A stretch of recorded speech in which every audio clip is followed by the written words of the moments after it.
Well, what is up, LeaderBite? Today we are talking about a topic that has come to us all the way from the subcontinent of India, and that is the idea of work problems. How do you and I deal with the problems at work in a real resourceful, emotional, digital, mental, and spiritual way when it comes to just holding ourselves responsible in any problematic situation?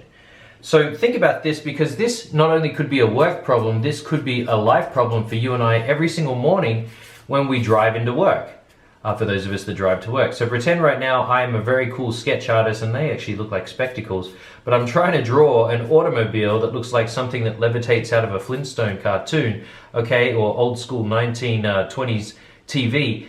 Let's pretend we're driving to work and we get honked at, or we get cut off, and suddenly out of nowhere this bubble of thought, this speech bubble of thought comes out, and it is complete, explicits, right? I don't even know how to visualize that in green right now, because green's such a positive color. And we're screaming at the person, or we're telling them that number one, and then when you walk into work, your life problems of driving to work have now turned into work problems because they've hijacked everything that's emotional for you. And then when you get to work, you decide, okay, I'm going to open up this email right now. And as I open up my email, I see this big two from a coworker, a colleague, a person overseas. And as I start to read it, there comes that speech bubble again of, oh my goodness, and you want to tell them what you're thinking in your mind, right? And it's not always positive, because it's completely created a problem for you in your life and your work.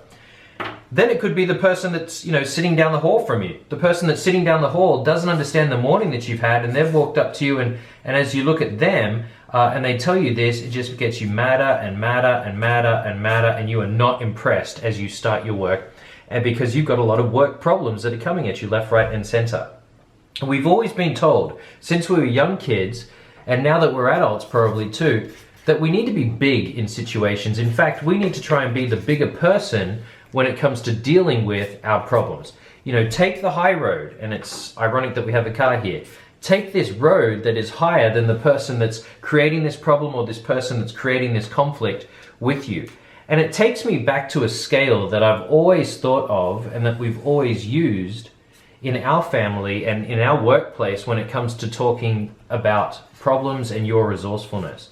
And if you can imagine, the scale has a 1 to 10 kind of feel to it, and here you are trying to be the big person.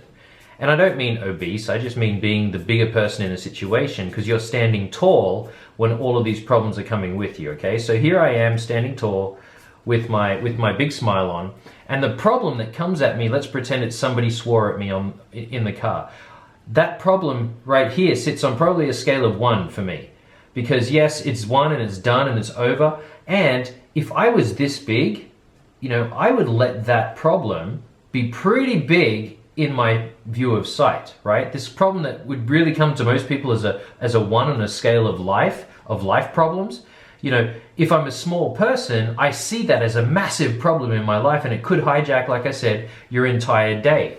However, because I'm standing and I've already walked into my life, walked into my work day with the intention to play big, when I stare at this problem right here, I don't see it as a big problem. In fact, I see it as a very small problem in the grand scale of life, knowing that here's my birth and here's my death, and here is the emotion that I can go through when I see problems. I see that as a very small problem, because I've intended and I've walked in with the intention of playing big. So, as you think about your team and you think about the stresses that are involved with your work side right now, and you think of all of the problems that go in your life, some of you may have what you would consider deadlines that sit at a 4, or deadlines that maybe even sit up here at a 7.5, right? Now, it all depends on what you walk into the situation intending. Are you going to look at it from here, so that if the problem sits here and you're a tiny little ant-man or woman, you see that problem as an absolutely gigantic rock, or something that's going to stop you. However, the flip side is, in the perspective of all of your life, where does that problem truly sit? And I've often used the phrase, in 2 weeks from now, will what we're talking about matter?